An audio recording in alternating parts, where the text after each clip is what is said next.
За сайн байцгаана уу хөгжмөжийн коллежийн сурагч өвчтөр одоо ингээд та бүхэнд маск зүүгч гэж одоо уриалж байна.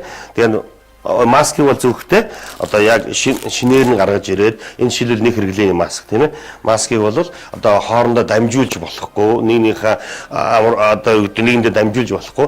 Яг ингэж чихэндээ таарсан маск авах хэрэгтэй. Тэгээд чихэндээ ингэж тааруулаад өөрийнхөө энэ хамарныхаа ухаанд энд төмөр байгаа.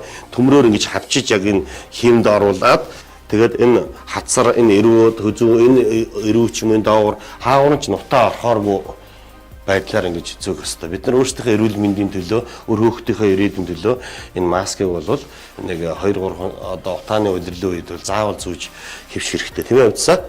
Тэгээд хөгжмөжийн коллежийн сурагч өвчтөр ингээд та бүхнийг одоо маск зүүгээсэй гэж уриалж байна. Ханиа том утаанаас урьдчилан сэргийлэхийн тулд маска зүү хэрэглэж сурцгаая.